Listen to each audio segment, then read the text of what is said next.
Hi guys, my name's Adele Onyango and welcome to another episode of Legally Clueless. No, seriously, I have no clue what I'm doing, but I'm pretty sure I'm not the only one. So first and foremost, thank you to you who has been listening to each and every episode on this podcast. When I started the podcast, it was from a place of frustration, of feeling like I'm the only one who doesn't have my shit figured out, feeling like I'm the only one who's battling this, that, and the other, and to see it grow to be this space where we can just be vulnerable and be united in our vulnerabilities, a space where there's just so much love. It's just so amazing to me, honestly. So, I'm on a Thanksgiving note, also because I've just been like binge listening to Kagwe Mungai. He's a Kenyan artist.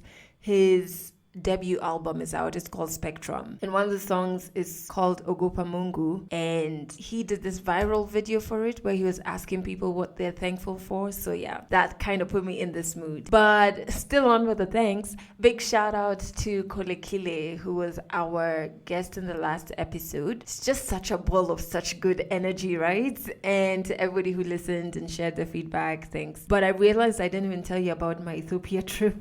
So yeah, that was my first time in Ethiopia. It was really fun, and I went when it was really close to their Easter weekend, and I say that because they operate on a completely different calendar. So when I went, which is just like last week but one, they were in September 2011. Yes, it was 2011 because I was telling guys I'm like 22 all over again. So that was pretty cool.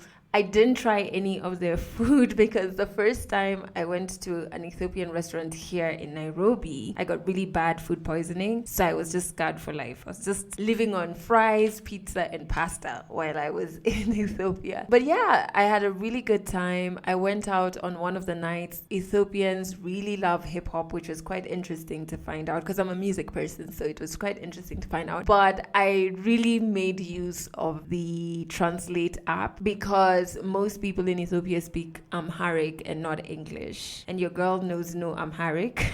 In fact, the only word I came back knowing is ishe, something like that, which means okay or yes. But for the first 2 days, I thought everybody was like shooing me away.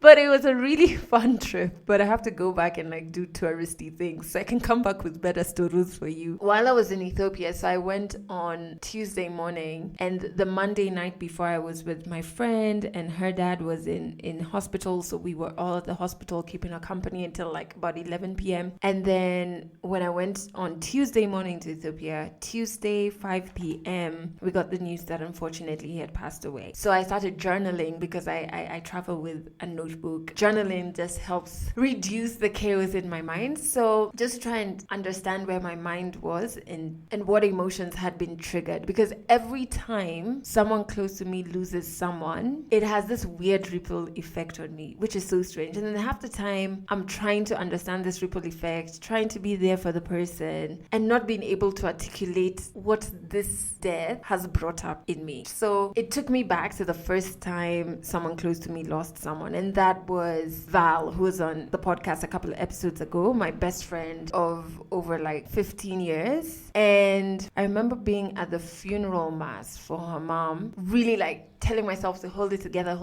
like keep it together. You've got to be strong for her. Like you've got to, be on hand if you needed to be sent to do ABCD. So you have to be like close to 100, okay? And at the end of it, when you go and you just greet all the family members and you say sorry to them, I broke down. You guys, I broke down so badly. Even my big shades couldn't help.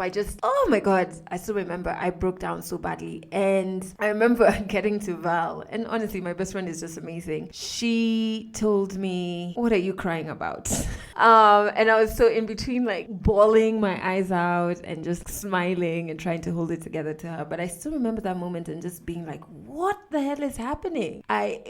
I didn't expect to break down like this. So coming from that, I was very, on edge for this particular funeral for this friend who recently lost her dad, because I was like, I don't want a repeat of that. I want to be 100% there. I want to be strong for her and her family when they need things. I want to be able to get those things quickly. And so first, the funeral mass was at the church that I used to go to with my late mom. And it only hit me when I arrived that I hadn't been at that church since my mom's funeral mass. So I was just like, oh man, hold it together. So throughout that mass, it was okay. You know, I was with Val and my husband, so that was good. And we were there and present for the family and gave support. And I was like, oh my God, I held it together. And then we had to travel about 4 hours away for the actual burial, which was this past weekend. And again, throughout the mass there, okay, we were a bit late, but I was okay. And I was with 3 other friends. And then,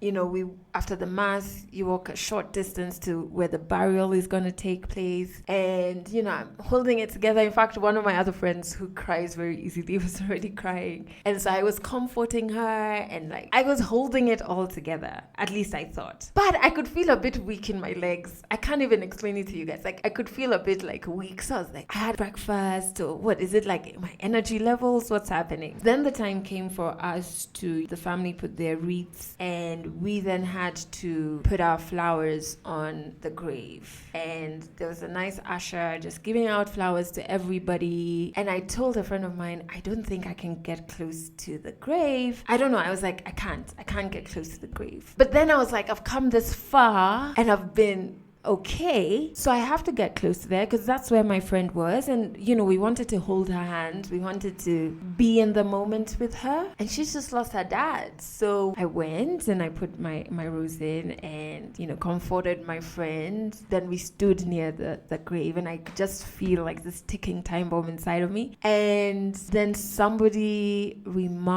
came to us, and I was holding it together. You know that moment where all it needs is like one person to say one thing and your tears are out. One person said, we're leaving, but we'll come tomorrow because we know how hard it's gonna get from now on. And that was the trigger. And the waterworks.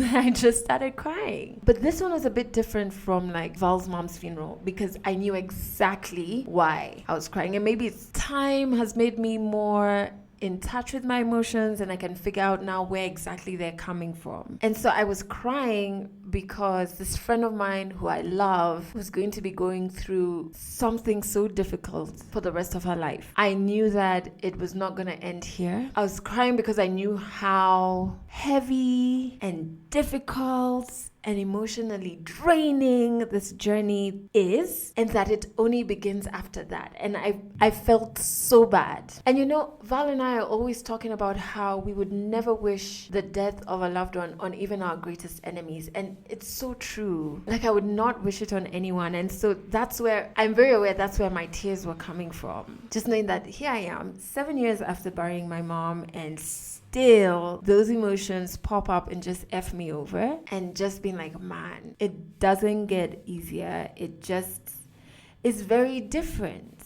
It's very different. And I don't think you ever adjust to it because you've, for over 2 decades, 3 decades even, you've lived with this person. I mean, they gave life to you and then they're gone. I don't think you can ever adjust to that. But I'm going to end this podcast on there was a quote on the funeral program that made a lot of sense. And it said, life ends, but love doesn't. And I guess that's why we feel the pain, because it's real love. It doesn't end. It manifests occasionally through this pain. Yeah, so, well, that's the bittersweet of it. Grief. There's all of this external triggers that just set it in motion. But hey, I don't know. I guess that's the name of this podcast. I'm really clueless about how grief evolves, but I'll keep sharing on the episodes and we'll just figure out how it does together. If you want to share your thoughts on this episode, remember we have a podcast hotline number. You can just record a voice note and send it to me via WhatsApp. The number is +254 768 628 790. And I've also just recently opened an Instagram page. Yes, we are growing, we are trying. And all you have to do is go into Instagram and search Legally Clueless Podcast. Follow just to keep updated on when a new episode goes up and everything around Legally Clueless. And that's it for this episode of Legally Clueless. You can share this podcast with your friends. You can keep it for yourself. I'm not judging. Just make sure you're here next week for the next episode.